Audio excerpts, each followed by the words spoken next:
Mateus 16, vamos ler de novo, do 13 até o 23. Gabriel, deixa esse microfone por aí para que o pessoal, por favor, quiser falar.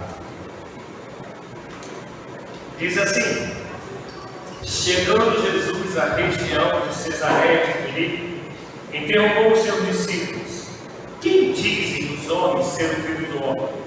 Responderam: uns dizem João Batista, outros Elias e outros Jeremias ou um dos profetas.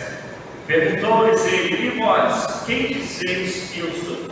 Simão Pedro respondeu: tu és o Cristo, o Filho de Deus vivo.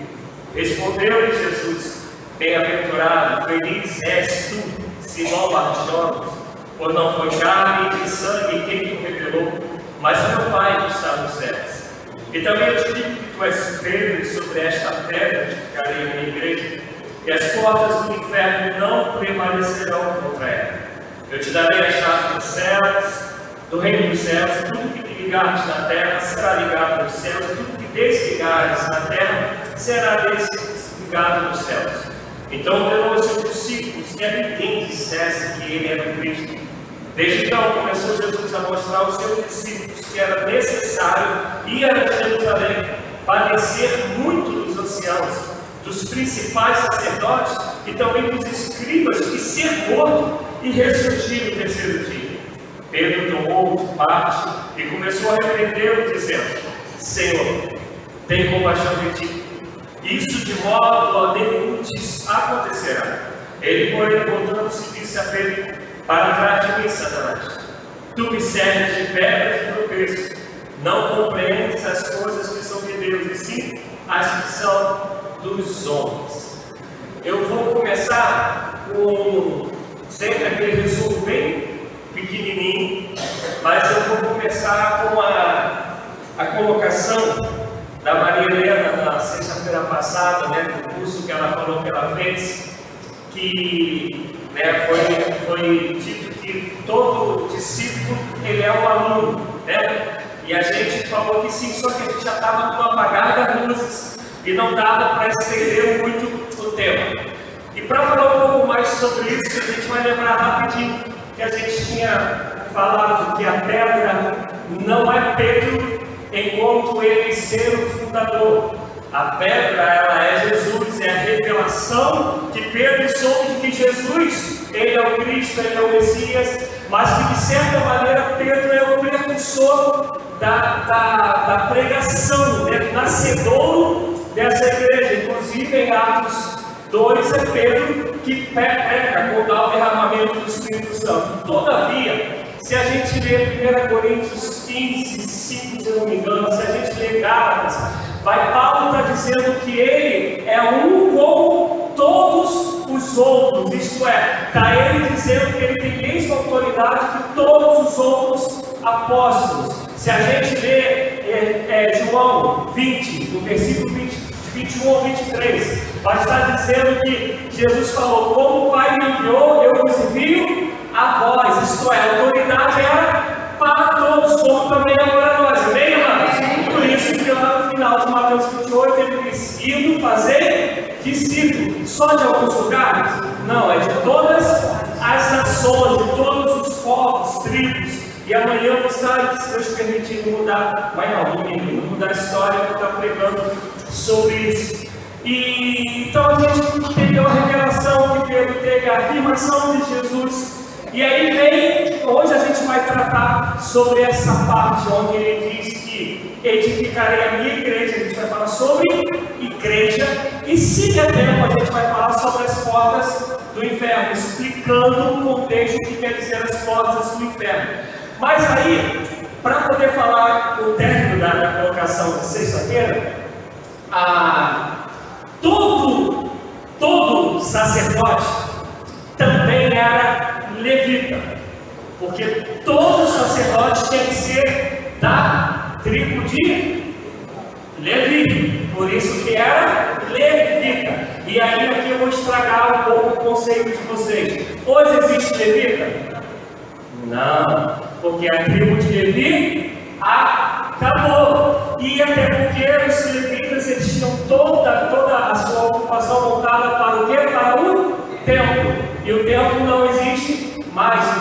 70, ele foi derrubado. Mas todo sacerdote era levita. Todo levita era sacerdote? Não. E por que eu estou usando essa comparação? Todo discípulo é aluno, mas nem todo aluno é discípulo. Por quê? Todo mundo que aprende pratica. E todo discípulo tem que ser imitador do mestre.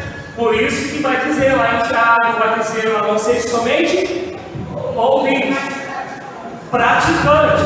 Então, todo discípulo por si só ele tem que ser aluno, porque ele vai aprender do mestre. Mas para ser discípulo, ele tem que ser imitador do mestre. Ele tem que ser a referência do mestre nessa terra. É onde a gente já conhece, a gente comentou sexta-feira passada, né? Quando Paulo diz: sejam meus imitadores, como eu sou de Cristo.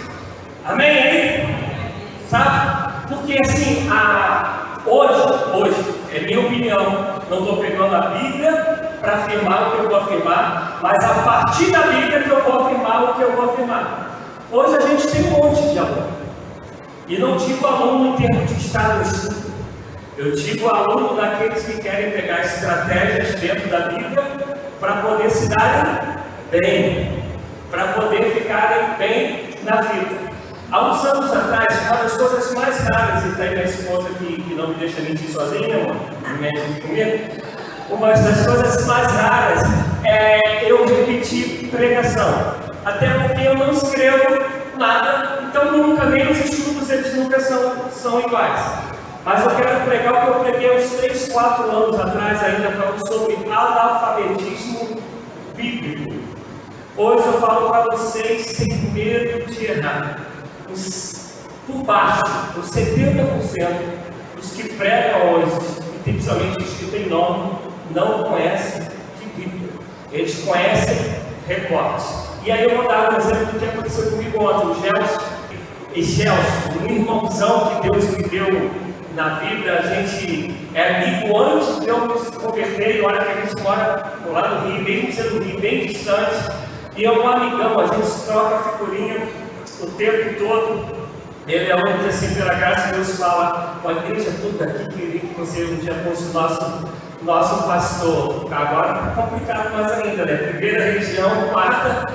E aí ele me mandou um corte, né? Não sei se era um corte de uma entrevista ou se foi um vídeo realmente que o cara fez. E o cara vai pegar a ceia para falar da ceia e vai falar sobre 4 cálices que Jesus estava representando quando ele tomava a ceia. Gente, o negócio é lindo. A explicação do cara assim é maravilhosa. E aí o Gelson já me envia para eu comentar. É certo. E eu falei: legal, é lindo. Isso aí vai ser compartilhado aí de montão, vai ter um montão de visualização, mas biblicamente e historicamente não tem base nenhuma. Mas quando você pega aquilo que o cara fez, gente, é lindo. A explicação dele, você já vai falar em mistério e tudo, o negócio é lindo. Mas tu vai para a Bíblia, e para a historicidade bíblica não tem respaldo nenhum. E aí eu comentei para Gelson, falei: pô, Gelson, eu estudo sobre ceia, já tem aí um tempo bom, e nunca em lugar nenhum nem ouvi, nem li ninguém falando isso, até porque da ceia de Cristo, né? Que, eu vou abrir um parênteses aqui, uma pegadinha. Jesus, antes de morrer, foi a última ceia? Jesus, aquela ceia que ele participou, antes dele morrer, antes dele ir para o trono, foi a última ceia? Foi a primeira ceia. Ele instaurou a primeira ceia e ele, de certa maneira, a gente já falou sobre isso, anulou a velha aliança. Por isso é uma nova aliança. Anulou aquilo que a gente hoje chama de Páscoa. Todos aqueles que não comemorou aquela Páscoa, ele instituiu a ceia. Mas a gente fala o que? A última? A gente pode falar que foi a última combinância, né? O último pão, e a gente tinha mais coisa do que pão ali, o pão aqui ele pega como simbolismo, mas não é a primeira ceia, porque a gente ceia até hoje, amém? E espiritualmente Ele também está presente, amém? E um dia a gente vai ceiar com Ele em nome de Jesus, amém, meus assim? Ô terra! Então, a gente hoje vai estar, isso é só para falar o quanto que a gente hoje vive, principalmente essa era da internet, com um montão de coisas bonitas, bacanas, bem produzido. O cara fala assim com uma eloquência muito boa, mas não é bíblico, não tem respaldo bíblico nem histórico. Mas para quem não conhece de vida e ouve o cara falando, o que vai dizer? Oh, coisa tremenda! Aí então vai compartilhar ligando para um monte de gente. E o cara lá, se a ideia dele for ganhar seguidores, ele está dele. Mas também se ele fez por ignorância, que Deus o ajude a entender e conhecer a verdade. Fecha parênteses, então vamos para o estudo. Aí Jesus falou sobre esta verdade, que eu sou o Cristo Messias. Eu edificarei a minha igreja. Primeiro, edificarei é algo que já aconteceu, que está acontecendo ou que vai acontecer. Então Jesus estava edificando a igreja ali? Não. Ele estava falando para Pedro. Naquele lugar santo, não era o lugar santo que ele estava? Não. Era Cesareia de Filipe, com um paganismo tremendo. Mas a presença dos discípulos ali era para santificar aquele lugar? Sim ou não? Santificar é no sentido desse negócio de sagrado. Santificar, de fazer um reino ser estabelecido num lugar pagão. Porque esse foi o nosso chamado, amém? Amém, gente? Então a gente é para poder se santificar aqui? Aqui? A gente é para santificar onde? Lá fora. E eu sei que todo mundo vive isso, né? Também, né? Eu sei que é assim. Mas mesmo não vivendo todo mundo isso, está claro que é assim? Que a gente foi chamado para ser sal da terra, não é sal dentro do saleiro, é para santificar lá fora. É isso que Jesus está fazendo, lembra? Tirando o pessoal do lugar chamado sagrado, onde as coisas de Deus acontecem, caminha 50 quilômetros buscar, né, a pezinho, e não tinham revizinhos com móvel, não tinha nada disso, amortecedor, né? E para chegar ali à toa, presta atenção, gente.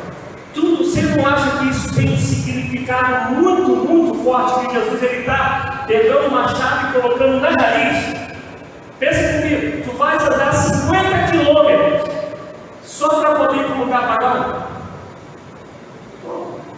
Para alguém andar 50 quilômetros tem que ter não é só um propósito, é o propósito, porque 50 quilômetros, amigão. Quanto tempo que dá daqui até, como é que é? Linhares? Quantos quilômetros? 60 alguma coisa? Então, ele quase foi aliado. Então não é um chãozinho. Ele não vai pegar os discípulos e dizer assim, a gente vai andar 50 quilômetros para ir onde tem Nêmesis, aí a deusa da vingança, onde tem lá a adoração ao imperador, onde tem a adoração a Zeus, a Pan, a Baal, onde tem uma orgia tremenda acontecendo à toa. Ele queria mudar a chave na cabeça daqueles que entendiam o reino como religiosidade, como regrinhas a serem cumpridas. E aí ele chega nesse momento falando, Pedro, a partir disso daí, eu edificarei a minha igreja. E por que então é algo futuro? Porque se já tem a revelação, se o Pai revelou para Pedro, se ele está dizendo que Pedro está certo, que foi o Pai, então por que Jesus não falou, agora eu estou edificando a minha igreja? A partir dali.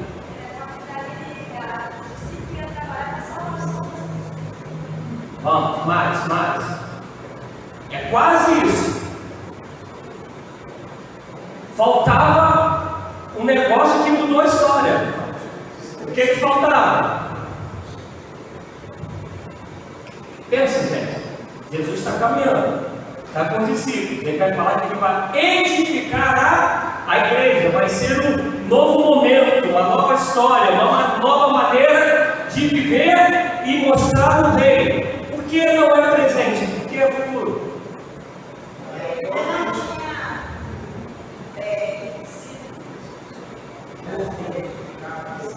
Crucificado. Faltava o sacrifício para ele gritar. O que ele gritou? Está consumado. Tetelestai. Tudo feito, tudo pago, tudo terminado. A partir de agora, nem a morte pode mais deter. E é sobre isso que a gente vai falar, sobre a morte. Mas antes de falar sobre a morte, a gente tem que falar sobre o que é ser igreja. Igreja, no grego, ela tem, tanto no grego também, na verdade mais é no aramaico, vou melhorar, no aramaico, mas o grego também faz isso, é uma junção de duas palavras, que no final, literalmente, é chamados para fora, ou os para fora, literalmente assim. Deixa eu tentar assim, dar um exemplo de, quem aqui manja muito de inglês? Isaías, manja muito de inglês? Porque no espanhol não tem muito, me ajuda aí, minha esposa. Porque tem palavras que a gente vai tratar. Vou melhorar, vou pegar da Bíblia mesmo. A Bíblia vai dizer que Jesus ele é o autor e consumador da nossa fé. Mas se a gente pegar o grego e pegar isso e traduzir palavra por palavra, a gente teria que traduzir assim: ele começou e terminou a nossa fé. Isso pegando palavra por palavra, pegou lá o sinônimo, botou embaixo. Só que a frase ela seria verdadeira? Não. João, que foi o nosso tradutor, ele demorou quase 2 horas para traduzir esta frase. Por quê? Jesus não começou e terminou. Então ele ficou lá, né? Que eu vou botar na nossa língua a tradução correta, o significado daquilo que ele está querendo dizer. Até que uma hora, eu quero crer que foi o Espírito Santo ajudou, porque depois de 2 horas eu falei assim: pô, meu, tá bem para tudo.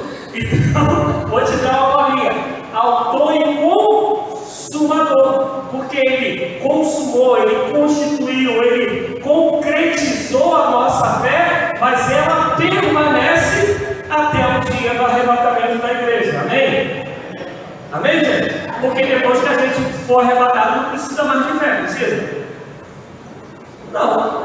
A gente vai conhecer como eles somos, conhecido, vai ter que ter fé para quê? Para amar. Se tu já vai estar vivendo o amor, porque a Bíblia fala que nós vamos ser como ele é. Ainda que essa caminhada comece agora, a gente sabe que isso só vai acontecer naquele dia. A gente vai precisar de fé para ser curado? Não, ninguém mais vai ficar doente. Então a fé é o dia do arrebatamento. Então, eu estou usando isso aqui para dizer que não dá para a gente traduzir palavra por palavra. Então, o que significa é chamados para fora, os que vão para fora. Só que, na verdade, o significado dela é assembleia. E vamos lá, assembleia, você pensou o quê? Assembleia de Deus, não é isso? Assembleia de Deus saiu mais do que ajuntamento. Vamos falar, né? É um povo que tem que ter o mesmo objetivo. Vamos botar aí para a política, que é claro que ela está muito longe do que teria que ser. Mas vamos lá, a Assembleia está reunida para votar alguma coisa. Ainda que, falando da política, eles vão ter posições diferentes, mas o assunto é um só. Né? Vamos votar pela reforma agrária. Pode um ser a favor, outro ser contra, mas eles estão reunidos no mesmo objetivo, que é aquela lei da aprovação ou não da reforma agrária. Entendido isso? E aí então vou falar, ele disse: edificarei a minha igreja. E aí a gente fala muito, porque eu vou querer complicar vocês mesmo, tá? Para a gente pensar. A gente fala muito que, por exemplo, eu sou a igreja, eu, Rogério. Isso está certo ou está errado? Errado. Quem concorda que está errado? Então a Cunha falou que nós somos a igreja. Bora, gente, vamos falar. Quem acha que eu sou a igreja?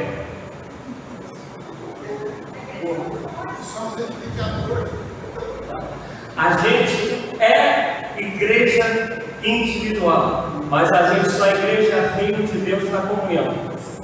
Ninguém é igreja do Senhor sozinho. Vou explicar. Sou eu numa ilha, sou templo do Espírito Santo? Sim. Sou. Mas ninguém é convertido. Continuo sendo a igreja do Senhor naquele lugar? Amém. Mas alguém se converte. Aí são duas. Onde dois ou mais estiverem reunidos em meu nome, ali estarei presente. Aí Romanos 12 diz que Deus fez um como? Orelha, outro como? Nariz, boca, todo mundo conhece essa passagem, né? Então, se eu ali sou orelha, eu quero que vai ser orelha também, vai? O outro se converteu? Muito provável que não, porque o desejo de Deus é a edificação do corpo. Então, aproveitando o gancho, não existe crente que limpa a mão. Não existe cristão que se entende como participante, como igreja do Senhor, que não faça nada. Quem acha que isso é possível, lá nunca se tornou igreja do Senhor. E Deus chamou todo mundo que é sua igreja para dar dons e talentos, para que todo mundo tenha uma função, um chamado, um exercício. Não existe esse negócio, eu só quero assistir, então você não se converteu. Não tem como falar que é de Cristo e não teria que estar se alistando no exército. E quem tem de um pouco de militarismo, quem está no exército é tiro, bocada e bomba. Fala.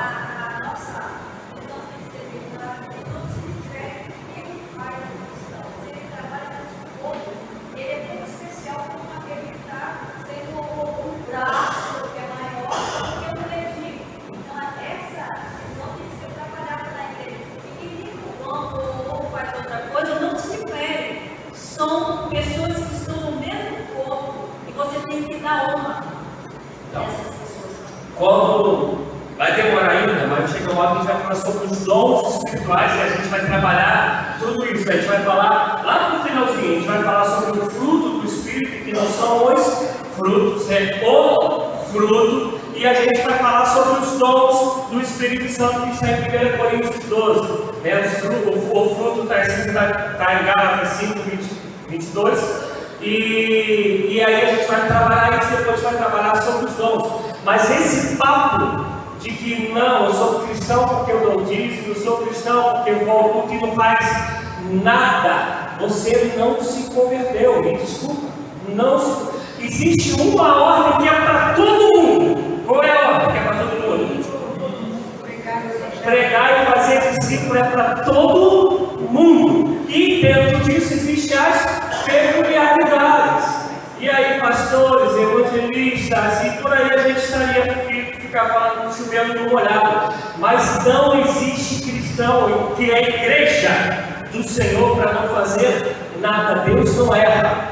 Deus, lembra da passagem? Deu um talento para um, 2 talentos para outro, 5 talentos para outro. Tem mais que menos talento? Tem. 1, 2 e 5, é conta, tem mais. Mas Deus cobrou do 1 igual ele cobrou do 5? Não. Ele cobrou do 1 aquilo que ele confiou ao 1. Ele cobrou do 2 aquilo que ele confiou àquele cara. Ele cobrou do 5 aquilo que ele confiou. Então Deus nos chama para um propósito, e no nosso propósito Ele vai pedir que a gente dê conta a Ele. É mais ou menos o que a gente falou aqui na oração, lembra? No final, para cada pessoa, Deus tem um propósito, uma particularidade, um talento. Por quê? Porque isso junto é a igreja. Não tem como ser diferente. Ah, não, pastor, eu estou dando tempo. Então, não, mas só tem um monte que tu está agradando, que não é Deus. Precisa falar quem é. Quem não é por nós é contra nós. Não é isso? Não existe 2 pesos e 2 medidas. Não existe 2 pesos e 2 medidas. Então, igreja é a assembleia do povo. Vamos lá. Mas essa assembleia, ela tem que se reunir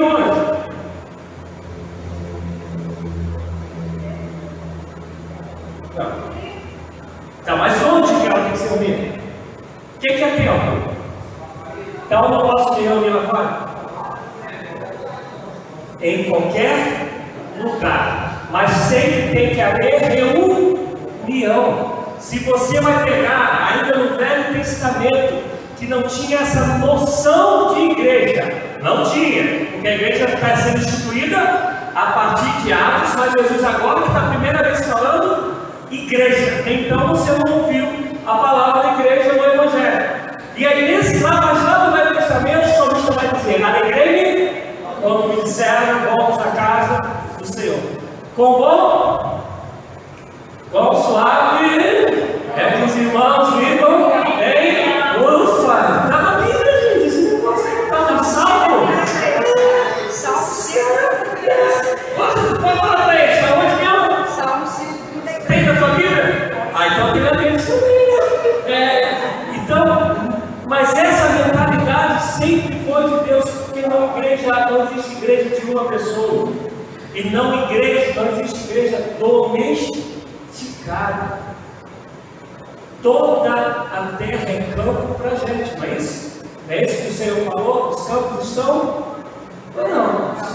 Só falta trabalhadores. Por quê? Porque a gente entendeu que ser igreja.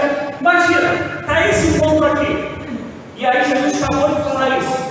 Aí chega lá no capítulo 20. Só dando só um exemplo, tá? E alguém fala assim: aí, vamos à igreja hoje? Esse pessoal vai entender o que é a igreja. Atos dos Apóstolos. Vamos lá na igreja hoje. Eles iam entender o que é a igreja? Quem eles convidassem? Por que não? Não tinha isso. Aí agora a gente tem que evangelizar a pessoa, sendo igreja, e aí se igreja como templo, falando de Deus para alguém, o que a gente fala? Vamos à igreja? Aí a gente se transfere do pastor ou do pregador aquilo que era papel da igreja fazer lá fora. É ou não é, gente? Estou mentindo, não é assim? Porque é mais fácil a gente falar que igreja é isso aqui. Aqui é a assembleia onde a igreja se reúne para adorar o Senhor e o seu coração, para um fortalecer o outro, para um edificar o outro, para a gente ser revestido, se assim Deus quiser nos visitar, que também pode acontecer lá fora. Mas nos tempos atuais a gente tem um CEP, a gente tem um interesse, a gente tem uma comunidade que é a nossa comunidade, para a gente estar em comunhão para poder realizar o chamado de Deus, onde a gente está inserido, lá em Cacique, em São Pedro. O pastor de hoje explicou que pelas atividades e até também cansaço, ele ia deixar para vir no culto jovem amanhã, e por isso que ele não está presente hoje. O William e a família foram para o casamento. Então, por isso que essas pessoas, eu sei que por isso que não estão presentes. Aí, voltando a isso, você vai pegar Atos, você vai pegar Coríntios, você vai pegar as cartas de Paulo, principalmente, ele vai dizer que a igreja se reunia só no templo. Também onde? Aí, vamos lá, vou dar um exemplo. Eu, desde que cheguei aqui, estou desejoso a gente conseguir fazer um trabalho de evangelização. Eu não consegui ainda, eu sabe, porque faltam cabeças. Deixa eu falar uma coisa. Às vezes as coisas não é tão fácil, mas eu estava no ministério e eu ensaio. Quem vai sair primeiro é o Ministério do Louvor. Porque quem mostra a cara aqui é quem está de frente. Lá fora eles têm que ver quem é. E isso foi Deus que falou. É esse povo aí que eu quero lá fora. Porque muitas vezes aqui é uma coisa, nós precisamos mostrar lá fora que nós somos igreja. Se você não se empenhar em fazer isso, nunca vai acontecer. Porque a nossa cara é a nossa identidade, que nós estamos ali. Então, a falta de nós não entendermos isso, muitas vezes faz com que a gente não avance. Né? E o que Deus colocou no meu coração, eu só não falei nada, porque às vezes o pastor está de frente e a gente tem que esperar a fala dele. Mas coloca o ministério de louvor. Eles louvam, não adoram, coloca eles para evangelizar, para eles mostrar lá fora qual é o meu louvor. Então, mas como a gente falou, mas o chamado ele é para todos. Eu te entendi. Só que o chamado ele é para todos. Todos têm que entender isso. Todos têm que ser igreja, não dentro daquilo que a gente chama igreja. Se tem um lugar que era para a gente estar light, é aqui dentro. Vocês concordam ou discordam comigo?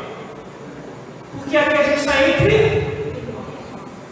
Então, se tem um lugar que eu não tenho que ficar preocupado se minha roupa é a mais bonita do mundo, se o meu português é o melhor do mundo, se qualquer coisa aí, se tem que eu não tenho que provar nada para ninguém, esse lugar tinha que ser aqui. Aqui é o lugar da restauração. Aqui tem que ser um ponto, quando eu digo aqui, estou dizendo, já que a gente tem 4 paredes e aqui tem que ser único, aqui tem que ser um lugar da alegria, aqui tem que ser um lugar do renovo. Para lá fora, a gente está fazendo o que Deus nos chamou para fazer e para ser igreja. Até então entendido o que é igreja? Então existe igreja de um só? Só se tiver Bahia sozinho. Do contrário, não existe. Esse papo de igreja Cristo em casa é uma das maiores armas de Satanás. Não existe. Vocês sabem o que aconteceu? Ai, Jesus, esqueci o nome do lugar. Quer lembrar? Me ajuda aí daquele tsunami que arrebentou todo mundo.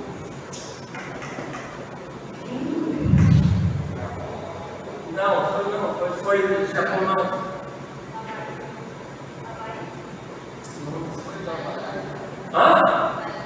Acho que foi da Tailândia. Foi um desses nomes assim do pessoal mais asiático, lá da Ásia. Da onda veio, acabou com tudo, inclusive acabou com as igrejas em quanto tempo?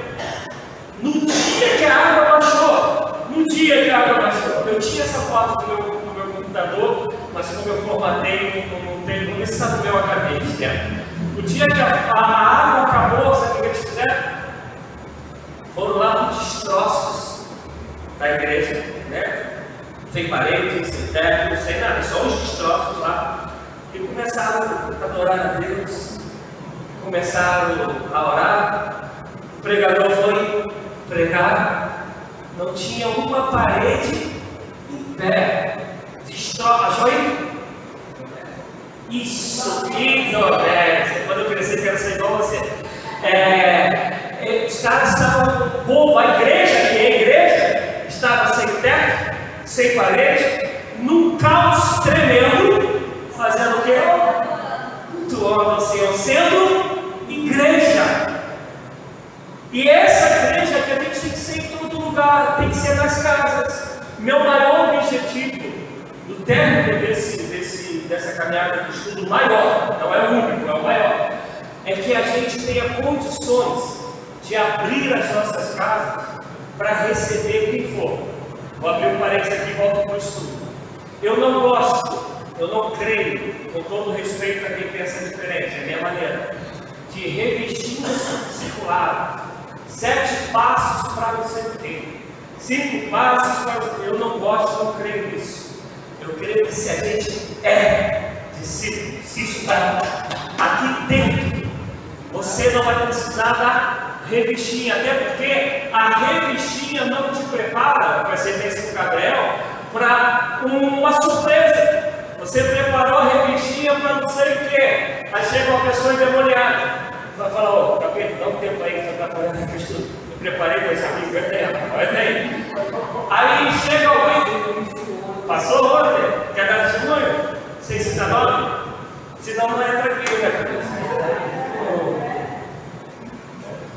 Nós estamos lá no São Pedro com a reunião de homens lá fazendo discipulado. E a gente começou o primeiro estudo tratando realmente sobre ser discípulos. E aí, na primeira escala, eu coloquei que o desafio seria estar lendo o Evangelho de João. O pessoal lá tem uma dificuldade tremenda para a leitura. Então o desafio é ler o Evangelho de João. E aí o irmão Leonino, não tem problema de falar não, porque ele é psicólogo. Ele, logo quando chegou no estudo, né, fez aquela festa recebendo ele, e ele veio para baixo e falou: o que foi, Leonino? acontecendo? Ele falou assim, olha, a gente precisa conversar. Que negócio é esse do inverno que fez cara? Que negócio é esse? Não estou entendendo nada desse evangelho de João.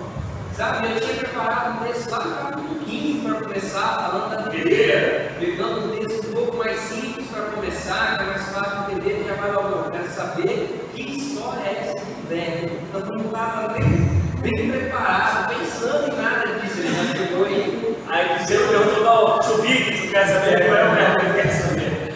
Então, eu creio que quando a gente de fato, o reino deve ser estabelecido dentro de nós, lembra que Jesus falou, o meu reino está em vós, o meu reino não é deste mundo, ele está na gente, é aqui dentro. Quando ele é estabelecido aqui dentro, amado, isso vai fluir de maneira natural. O problema que vier, pela graça de Deus, você vai saber com a palavra, com o caráter de Cristo, conseguir fazer aquilo ser, pelo menos, direcionado. Mas quando você só sabe a revistinha, aí vem as surpresas que te arrebentam. E a gente, como aquele que está aqui, precisa tomar cuidado, porque às vezes a gente para de fazer a coisa de Deus e volta com a situação que está acontecendo aqui. Porque expulsar demônio não era a prática ali, se você veio para ensinar, deixa ali. No momento certo você pode trabalhar essa situação. Porque tem muita gente que vai direto, tira o foco daquilo que é a palavra e já vai direto naquilo que pode ser trabalhado mesmo quando você estiver no estudo. Eu assim, te respeitando, mas eu acho que nesse momento o negócio é só ter um discernimento do que o Espírito quer dizer. Porque às vezes aquilo que você não repreende agora, ele vai atrapalhar o estudo. Eu vou contar uma experiência sobre expulsar demônios que a Bíblia já que está aqui nessa, né? Vocês me veem assim muito devagarzinho, mas eu já fui do chamado Canela de Fogo, já fui do Superterra, né, que o pessoal fala aí. E quando eu vi que isso não estava sendo legal para mim, para as pessoas que viviam, eu comecei a me fechar por um montão dessas coisas. Por exemplo, hoje, quando Deus me dá uma profecia, vai ser muito difícil vocês me verem profetizar. O que eu vou fazer? Eu vou para a palavra e vou pregar a profecia que Ele me deu. Porque a gente, lamentavelmente, vive um tempo que as pessoas idolatram uma pessoa ao invés de adorar a Cristo. E eu, durante o tempo, a Alessandra viu isso, a gente nem pensava em namorar, porque eu me converti na igreja da avó e bisavó dela. E aí eu fazia parte do ministério de oração e, pela graça de Deus, me usava muito em alguns dons. E toda terça-feira, lá na Jacilson, tinha um negócio que eu amava. O pastor Jorge, ele fazia, entenda, deixa eu acabar para vocês falar que eu estou me contradizendo, tá? Ele fazia uma campanha, mas não tinha nome campanha, não tinha campanha de nada. Ele falava para quem está ouvindo, se você quiser, vem receber oração, faz um voto aí com Deus que você quer, venha 7 semanas. Não falava, não tinha promessa de nada, era para a pessoa vir que receber oração. E eu fazia parte desse ministério de oração. E aí eu e uma irmã, chamada Eliane, as nossas filas, eram mais ou menos como a mesma igreja, não é? A nossa fila ficava gigante, e éramos 7 pessoas aqui na frente. E às vezes 5 irmãos não tinham uma pessoa para orar. Então essas coisas começaram a acontecer, eu falei, poxa, não está legal. E eu comecei a me fechar muito para isso. E aí eu estava muito tempo que eu fui pastorear para terminar na igreja. E tinha que falar o pessoal, né, que eram os bambambam, os dons, o poder do Espírito Santo, que se achavam os penteca puro, né, era quase o Espírito Santo da terra. E olhava para mim assim, meu jeitinho, bem devagarzinho. E aí um dia, eu não lembro se era aniversário da igreja, uma programação diferente que tinha um cantor de fora. E eu estaria pregando. E para resumir a história, veio uma mulher e ela se manifesta, né, na minha frente, só que eu já tinha que subir para o púlpito, que era você para pregar. Aí eu falei, vou deixar isso aí, porque aqui tem um pessoal bambambam, não vou deixar o bambambam. Amigo, o que vi isso aqui na frente, o pessoal do bambambam, olhar para trás e ficava com a mãozinha assim, repreende, e a mulher aqui. Aí chegou um rapaz, que hoje também é pastor, quem é você? Não, você vê. E eu falei, meu Deus, vai dar emprego. Não é possível, quer saber formação, quer saber tudo. Né? E chegando, o cara acabou de notar e eu tinha que subir. Eu falei, cadê o povo? já tinha tentado dar um soco num jovem que vocês ainda vão conhecer, que ainda vai vir aqui para nos visitar o João Pedro, e ele segurou a mão dela. Quando eu fui para ela, o capeta quis fazer a mesma coisa. Aí eu falei, bota a mão para trás. Repreendi, sentou ali, fui lá, e foi, a pessoa desceu para dar água, e eu fui pregar. Então, quer dizer, eu quis deixar pro povão, mas ia atrapalhar a pregação. Ninguém ia prestar atenção no culto. Mas a questão tinha que começar. E às vezes, por eu trabalhar lá, às vezes eu enfrento algumas situações e a pessoa já chega, ele vem com um objetivo. Por exemplo, tem uns tempos aí, chegou um homem que estava muito bem. E ele queria o tempo todo me atrapalhar. Eu falei, Senhor, eu quero o foco das pessoas aqui. Aí quando chegou no final, a gente vai, ora, faz o trabalho. Mas a minha visão, se eu tiver ali, ele não vai tirar daquela visão que é ensinar o que Deus já tinha colocado ali. Né? Depois, você é o caso depois. Porque depois, se Deus quer que você liberte, nós vamos orar em nome de Jesus. Então, eu estou discordando com você, eu estou falando assim, eu creio nessa sensibilidade de ouvir o Espírito, porque eu não creio nesse Deus da forminha, entende? Tem um cego, ele fala, vai, café, te curou, a outra ele faz de novo. E eu entendo que Deus faz isso principalmente para a gente ficar dependente dele, daquilo que ele quer fazer. E quando a gente ingessa, né, o agir, o querer de Deus, a gente corre o risco de trabalhar no automático, no mecanismo, que às vezes Deus quer nos ensinar outra coisa, quer nos levar para outra maneira de trabalhar. Discernimento de espírito. Essa é uma palavra. É um dom. É uma palavra que a gente precisa aprender cada dia mais, que é um dom que você sabe de onde você está, o que você está fazendo, e quem está, como é que as coisas estão acontecendo. Né? Então, isso é uma coisa que a gente precisa buscar. Discernimento. Eu participei de um trabalho que, no final, a mulher chegou para mim dando um abraço, só que não era um abraço, era algo que já era do marido. E na hora que ela veio para me abraçar e ela viu que eu não deixei, ela gritou bem alto: eu vou te destruir. Eu vou te destruir. Eu falei: você não vai, porque o meu Deus é maior. Eu joguei com a mulher no chão com tapa. E aí o pastor saiu puxando para lá. Os pastores, porque eu não vou deixar demônio ficar aqui. Tem gente que avisa demônio. Eu não falo esses negócios, ou é Deus ou não é. Amém. Vamos mostrar para o estudo. Eu não posso chegar nos dois e falar um pouco sobre isso.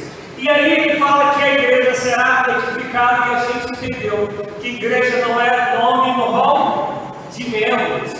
Igreja não é porque um dia eu me batizei. Igreja não é porque eu sou fiel nos dízimos e na oferta. Tudo isso faz parte de quem quer ser de fato igreja. Mas isso não nos faz ser igreja. Se a gente não tem prazer da comunhão, se a gente não entende que cada um de nós tem um papel, e eu tenho responsabilidade diante de Deus daquilo que Ele me chamou, do contrário, eu estou pensando para Deus: eu me acomodei nisso aqui eu me encaixo e vou viver dessa maneira. E isso não é ser igreja. E hoje a gente vive um tempo, principalmente porque a gente vive um tempo de confortos, ar-condicionado, porque pirado, que vai para lá, que vem para cá, né? A gente tem o ar-condicionado, a gente tem um carrinho, a gente tem os dias que a gente escolhe para vir ou não. A gente fala: eu sou igreja. Igreja caminha junto.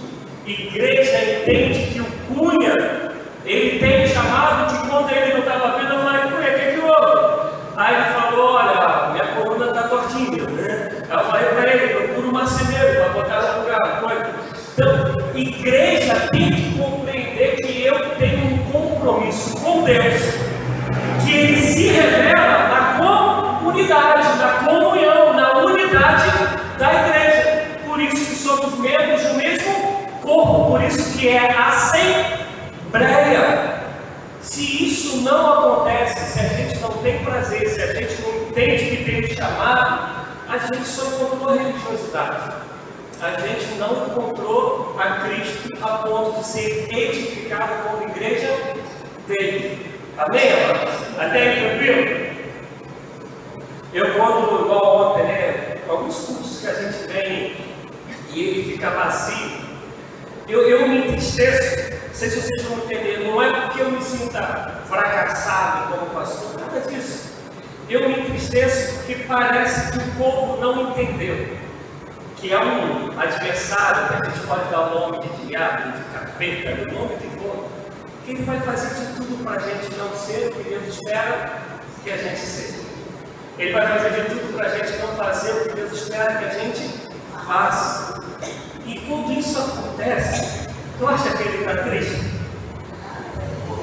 Ele está falando, só atrapalhando não só a vida daquela pessoa, só atrapalhando a obra do reino.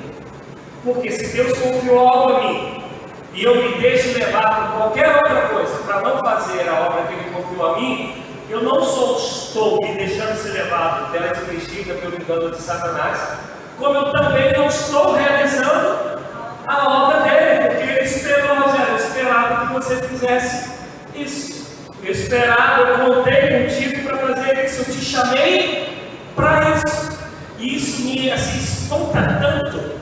Porque quando é de um patrão da terra, a gente faz tudo para querer agradar o patrão. Ainda mais se a gente pensa no saláriozinho melhor, numa promoção, a gente se esforça pra caramba, porque o nosso coração ainda é daqui. E aí eu vou falar para vocês, eu contei para algumas pessoas aqui, minha esposa, ainda bem que ela foi lá fora, ela não gosta muito quando eu me uso de exemplo não, né? Mas eu falo para sempre para ela. Há 23 anos que eu falo para ela, gente, Deus fez em mim, através de mim, eu tenho experiências minhas para contar. Eu trabalhava num lugar chamado, depois quem tem curiosidade aí, bota na internet, Reduc, que é em Caxias. Caxias, para Campo Grande, quando eu morava na época, é muito longe. Só que não trabalhava no centro de Caxias. Eu ainda trabalhava quase 3 horas de viagem no centro de Caxias. Eu saía de casa, eu acordava 2 horas, saía de casa 2h30, 2h40, para pegar 7 horas no trabalho, eram 4 conduções. E tinha dia que eu nem voltava para casa, que eu dormia no caminhão, porque eu trabalhava na Nacional Gás. Eu enchia a carreta, esvaziava, enchia essas carretas de gás e ia nos depósitos do Rio de Janeiro todo, do estado do Rio de Janeiro todo, fazer entrega. E quando eu conseguia ir para casa, eu ia direto para a igreja e eu fazia parte desse ministério de oração que eu falei para vocês. Ele pode ter jogado mais de 700 botijões de gás para cima, mais de 700 botijões de gás para baixo, e era eu mais um e o motorista.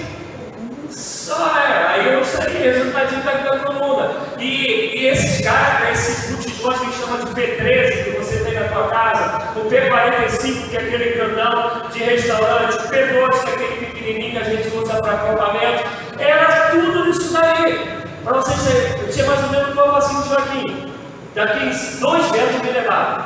Mas aí, eu e um cara chamado Alan, mas eu não esqueço, a gente com a carreta como daqui 30 anos ou um pouquinho depois. Ele ficava de um lado e eu de outro, a gente disputando qual lado que a gente ia encher primeiro. E era de 6, um em cima do outro. Só que tem um monte de macete que vai aprendendo no caminho.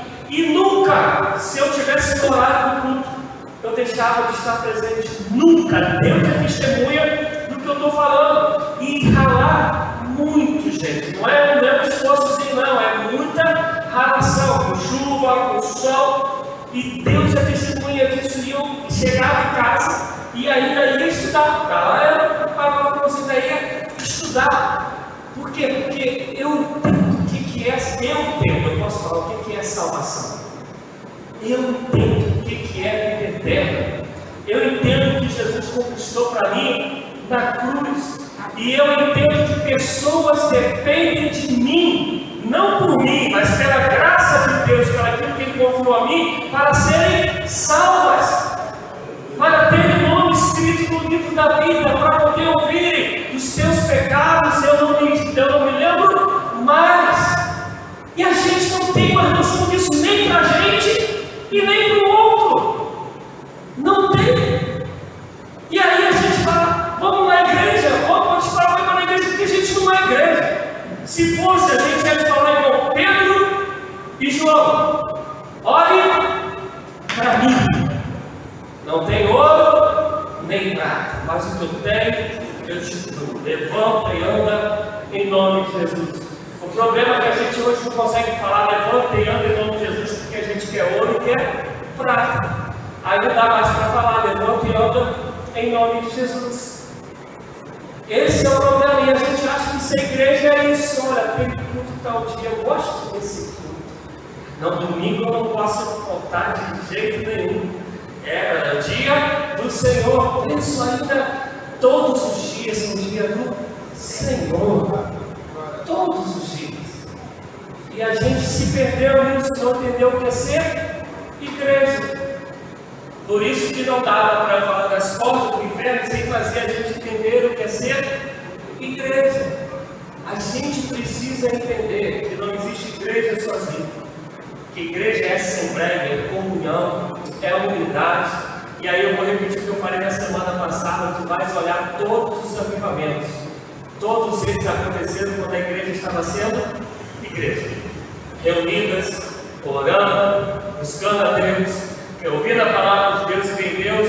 Ah, pastor, o de John Wesley não foi assim. John Wesley estava sozinho? 24 de maio de 1738, estava na casa.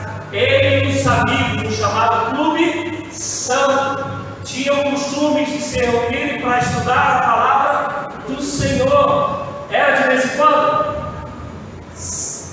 Quase todos os dias. E aí, estudando comentários de Lutero sobre Romanos, sentiu o coração aquecer dentro de uma casa. Depois esse cara que entende que essa igreja, que chamado que é essa igreja, ele vai dizer: o mundo é minha paróquia. E desse Senhor cheio do Espírito Santo, que não tem uma outra coisa que não seja o pecado, que eu ganho a Inglaterra para Jesus. E ganhou. Revolução Francesa, Revolução Industrial, o único lugar que não foi invadido com violência foi a Inglaterra. Por causa de quem? Deus na vida do povo que era a igreja. E aí nasce aquilo que ele chama de metodismo. E está aqui até hoje, só falta a gente ser. Essa igreja, como foi a igreja quando nasce? O metodismo, porque a gente não entendeu ainda o que é ser igreja. Sabe uma das falas de John Wesley perto de morrer? Uma das últimas falas dele em relação ao metodismo? Eu não tenho medo que o metodismo acabe. Eu tenho medo que ela se torne uma seita morta, sem vida. Eu te falo, o que eu olho hoje me apavora. Eu vejo o medo de John Wesley acontecendo. A gente esteve no Peru, e quando a gente estava no Peru, que a gente viveu bem isso, e a gente lá no Peru, a gente olhava para o Brasil, isso há 8 anos, quase 9 anos atrás. Se bobear, já tinha 9 anos, eu não lembro do ano que eu e o Alessandro começamos falando sobre isso. Nós falamos, a gente olha o que está acontecendo no Brasil e vê a igreja caminhando para a realidade que era no Peru. A diferença é que o metodismo lá, eles não pregam, pelo menos que é quando a gente estava, a teologia da prosperidade. Mas eles são católicos no termo de não tradicionalismo, mas de tradição na raiz, de costumes que eles não abrem mão de jeito nenhum, e o montão deles não bíblico. A gente viu acontecendo lá numa igreja que eu pastoreei, que foi a primeira igreja evangélica no Peru. Foi a metodista, no bairro de Caial. Eu fui pastorear essa igreja. Ela, quando inaugurou, ela tinha 400 pessoas. Quando eu cheguei lá, tinha 22 assistindo o culto.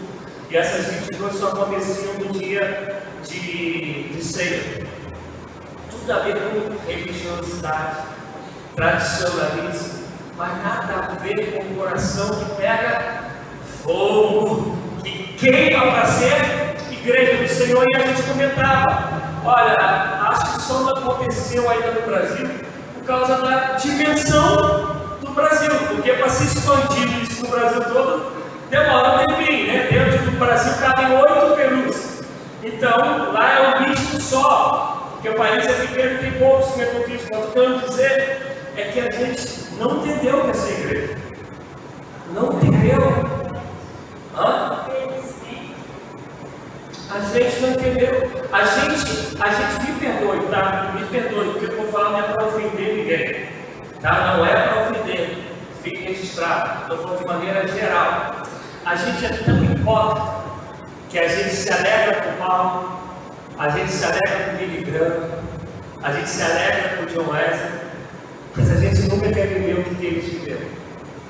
A gente nunca quer realizar em Deus aquilo que eles realizaram. A gente só se alegra pela história deles e acha que isso está bom. Quer ver uma das coisas mais legais? E hoje, já tem um tempo que eu não vivo isso, mas quando as pessoas me chamavam para pregar, para eu ser missionário, para dar uma palestra, para falar sobre missões. Aí tu fala sobre missões, tu vê a alegria na cara das pessoas. Nesse dia, então, se você me pedir uma oferta para missões, as pessoas veem, dão. Parece que tu está fazendo o cafuné delas. Passam 2 dias. Acabou o efeito. Então, nem lembro mais de missões. Não tem desejo de orar por ninguém que está no campo. Não tem desejo de investir em ninguém que está no campo. É só naquele momento. Aquele cara é cafunézinho. Mas não deixa transformar. Não abre a mente e o coração para ser igreja. Amém, amados? Eu não sei se eu vou acabar, mas vou tentar acabar 9 horas para falar sobre a porta do inferno. Ele fala, vou edificar a minha igreja. E as portas do inferno não prevalecerão. Eu vou primeiro falar da cultura para depois a gente entrar na Bíblia, tá bom? Onde Jesus está? Nazaré de Filipe. O que eu falei que tinha lá naquele lugar? Sobre portas do inferno. Eu comentei há 1 ou 2 estudos atrás. Tinha um buracão, que ainda tem buracão. Que a época, não sabiam a profundidade desse buraco. E aí, reinava lá, quem era o Deus que mais reinava era o Pan. Era o Deus Pan. Mas, nesse lugar, quem era o Deus adorado ali era o Baal. Que a gente vai encontrar muito falando sobre ele na Bíblia, principalmente para falar de Didim. E na cabeça deles, as pessoas que morriam estavam ali, nesse lugar que eles não tinham o acesso, os mortos estavam ali. E Baal era esse que tinha o poder, que tinha a possibilidade sempre de ir e voltar lá nesse submundo, usando a palavra do Gabriel, nesse submundo era que tinha o poder de ir visitar lá onde os mortos estavam. E agora eu vou tentar um pouquinho no grego.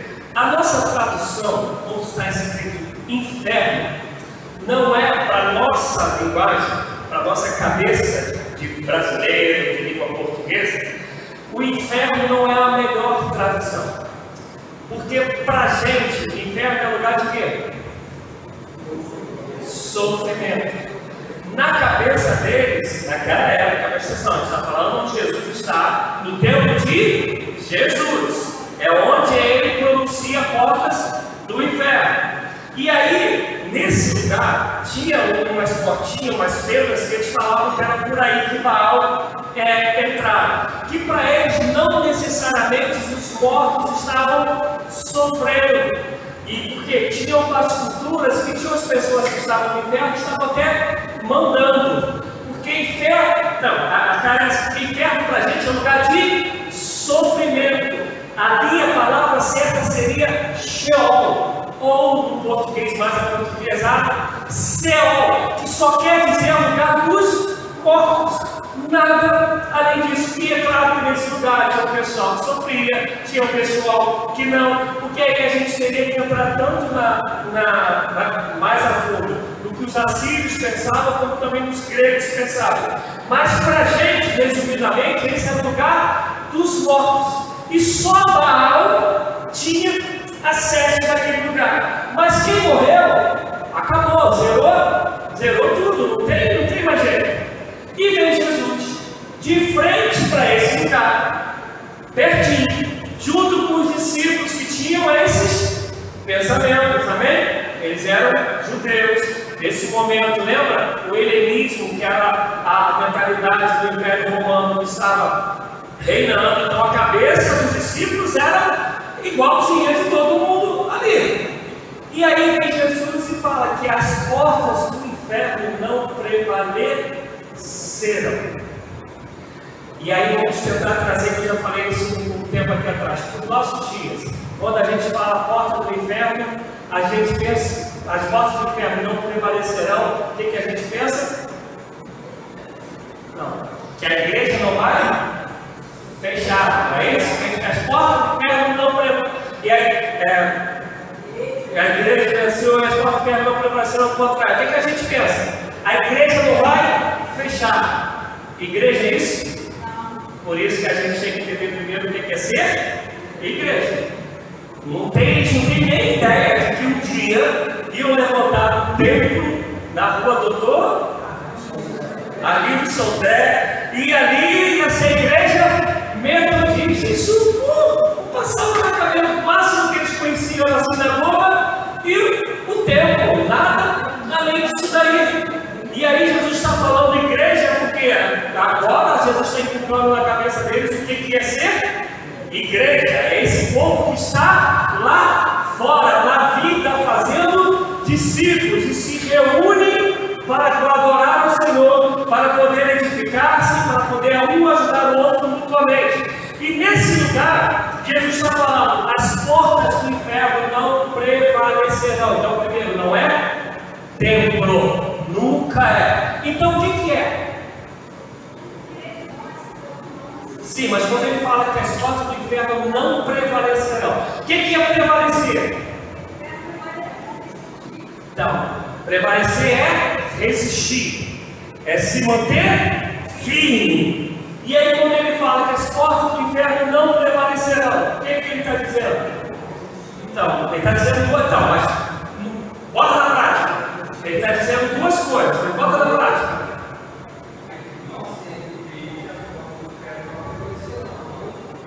Decisão para nossa. Digamos, somos chamados para ser luz, então nós podemos ver no meu. Então, você foi muito teórico, eu quero na prática. Não, é isso mesmo, mas bota isso na prática, no dia a dia. Então vamos por etapa. Para a segunda, eu falei, eu gosto de complicar para fazer a gente pensar. Então vamos lá, nós vamos se converter como? A partir de quê? Eu, Luciano. Vamos melhorar. Como a igreja nasce de verdade? Então, não é? Há uma defesa que eu concordo que a igreja nasce da ressurreição de Jesus. Porque a nova aliança foi feita velha para trás. Ela é revestida em Atos dos Apóstolos. Então, a igreja ela só acontece com Jesus vencendo e ali ele está falando sobre o quê? Porta do inferno, que não é esse nosso inferno, lembra? Não é esse nosso inferno.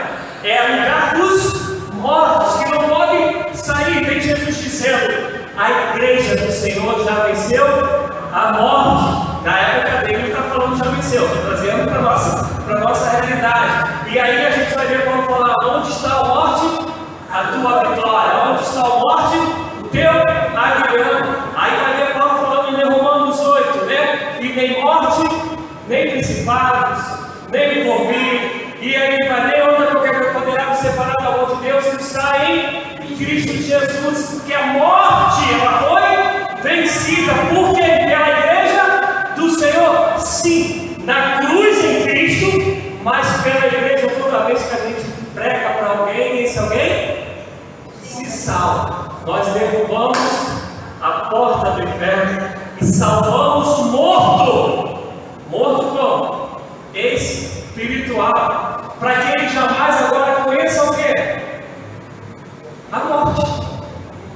Por isso que eu brinco falando sério. Eu não morro mais. Eu não morro. No máximo eu vou ser promovido, mano. Vou fechar o olho aqui e abrir na Nova Jerusalém. Porque a morte, ela foi vencida desde o dia que Jesus virou meu Senhor, meu Salvador, meu Libertador. E é por isso que Paulo grita: onde está a morte? A tua vitória acabou. Ela não tem mais poder nenhum sobre nós. Agora, preste atenção, por favor, nisso. Se vocês forem para casa com isso, eu já estou feliz. Por que os cristãos se deixavam morrer?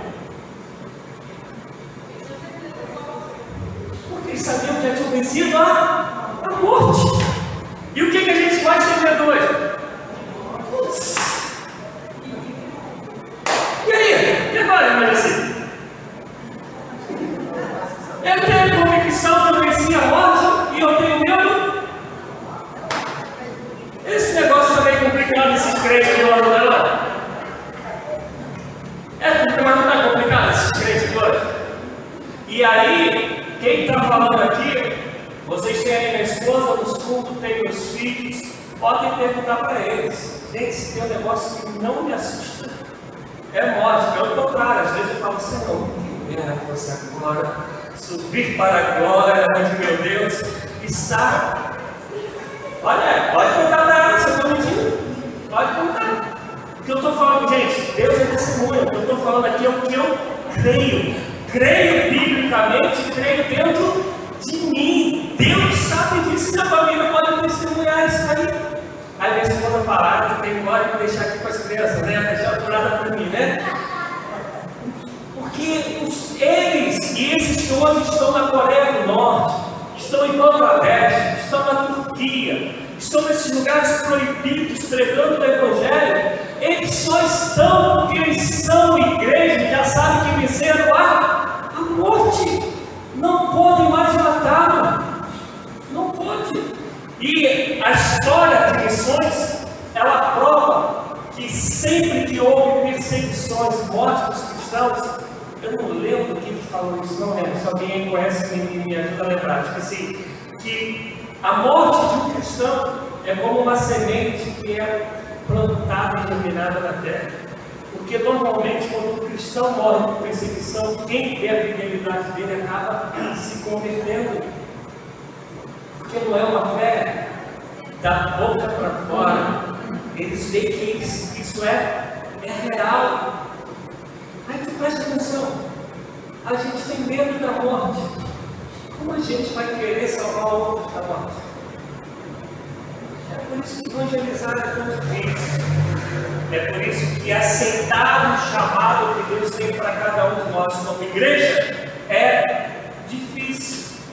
Porque a gente não entendeu. A gente canta tudo que Jesus, cadê o Gabriel? Tudo que Jesus conquistou na cruz. É direito nosso, é nossa. Só canta. Só cantar, acha bonito, pode se arropiar todinho, pode essa bacana, mas na vida não é real, não é igreja. Agora eu estou falando isso hoje aqui. Agora imagina Jesus falando isso hoje para os discípulos. Imagina, os caras são judeus, raiz, não são Nutella. Não é, os caras são judeus que conhecem a sinagoga, conhecem a Torá, que conhecem todos os costumes antigos, e sabem o que o Império Romano está fazendo, e eles têm ira com o que o Império Romano está fazendo. Nesse lugar, lembra que a gente leu lá Isaías 9, 1 e 2, quando fala sobre Zebulão e Naphtali, que é ali que eles iam conhecer a luz e as trevas iam ser dissipadas, é o que Jesus está fazendo. Mas imagina Jesus com eles e falando: olha, as festejos sobre essa pedra de carneiros e as portas do inferno não prevalecerão. Mas ele falando isso de frente daquilo que eles conheciam como boca de inferno, e que Baal era o cara. Agora imagina isso na cabeça de Tiago.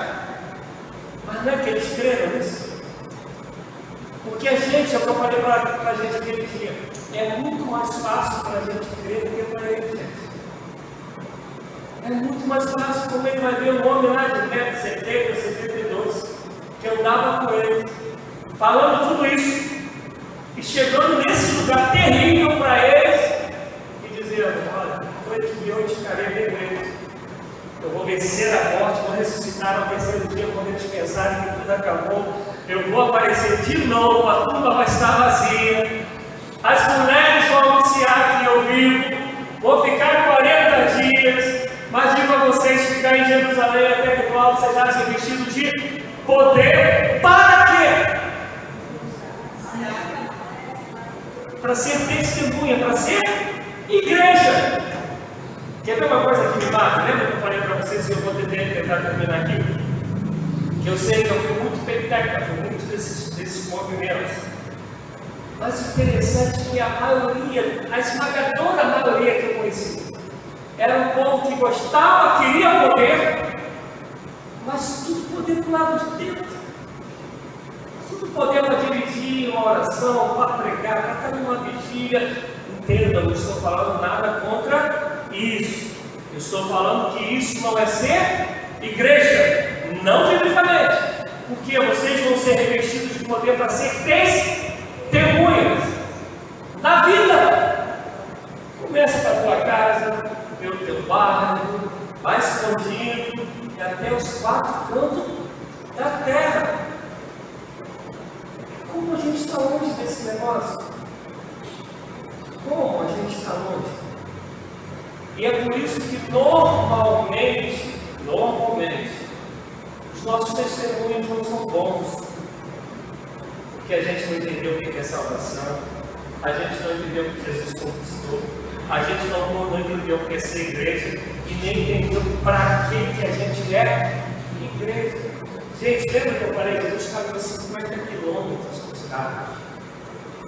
Não foi à toa. Foi para colocar no mar.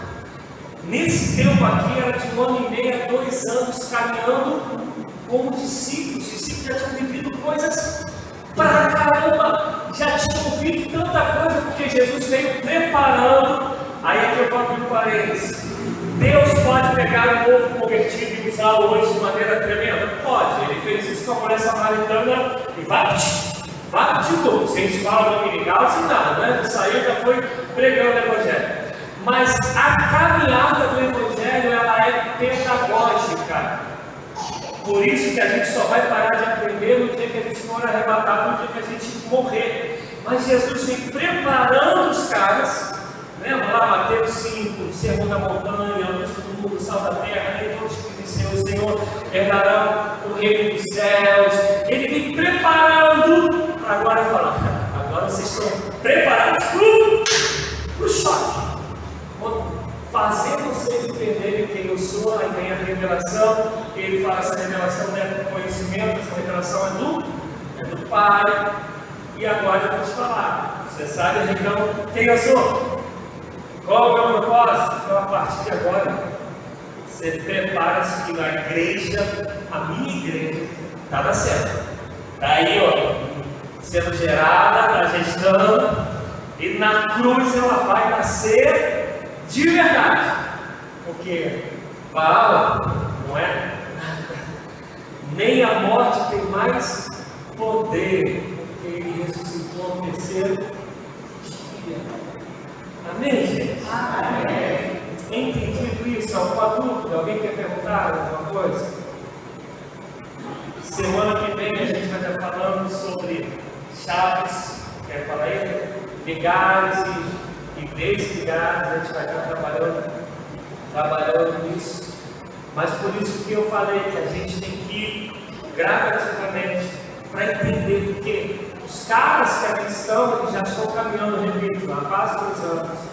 Eles estão dentro do contexto. E a gente vive, com algumas exceções, uma geração que a gente vive sendo crente pelo que os outros disseram. E se não fizerem uma peneira, a gente vai fazer igual aquela.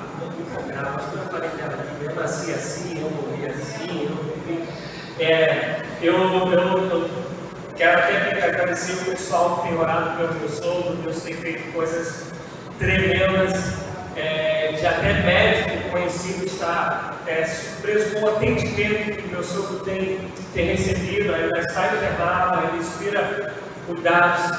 Mas eu estou falando assim que eu quero falar do meu sogro, né? Eu não sei se tem alguém aqui que pensa assim, né? Mas meu sogro é totalmente contra GNV.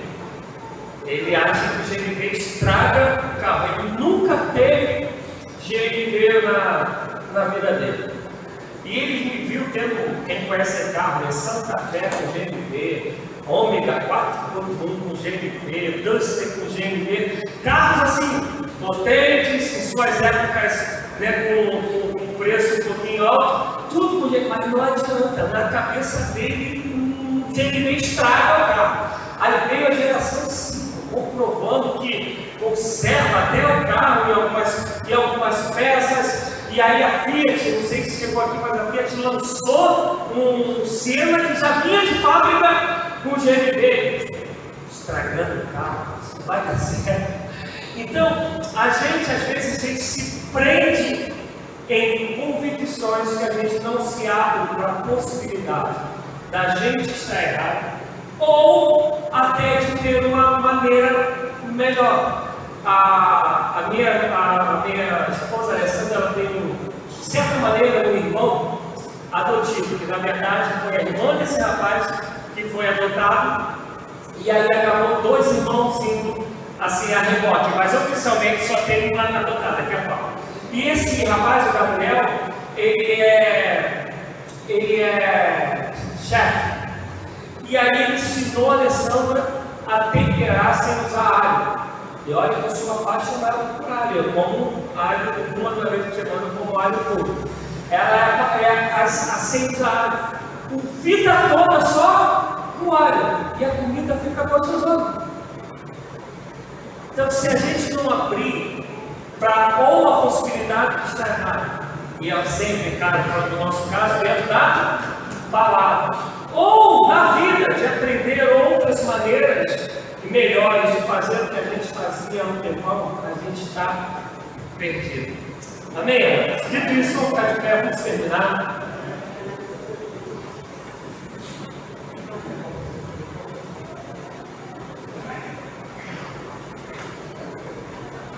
Denilson, ora aí, encerrando, a gente vem para Deus nos levar. Graças. Graças te damos, Senhor, pela vida. Graças te damos, ó Deus, pela inspiração do Teu Santo Espírito. Que somente o Senhor pode, Deus, capacitar, dar inteligência ao ser humano, ó Pai. E nós, Deus, temos esse privilégio desta noite que o Senhor preparou para nós sentarmos, ó Deus, para aprendermos dos ensinamentos da Tua Palavra. Nós possamos, meu Deus, nos desprender, Pai, e possamos ir para os campos, pregar a Tua Palavra, e que possam, ó Deus, atingir realmente, Deus, mover com o poder do Teu Espírito Santo, o coração, ó Deus, do mais vil pecador, porque o Senhor é o único que pode tirar o coração de pedra e colocar o coração de carne, colocar o Teu Espírito Santo dentro do ser humano e a vida assim ser transformada, Pai, como o Senhor começou a boa obra em nós e está assim, Deus, concluindo a cada dia até a volta do Seu Filho Jesus Cristo. Pai, continue conosco, nos abençoe, leva-nos em paz para os nossos lares, e que nós possamos, Deus, guardar com muito carinho, com muito amor, aquilo que nós aprendemos nesta noite. Oramos, Deus, agradecidos ao Senhor, em nome de Jesus. Amém.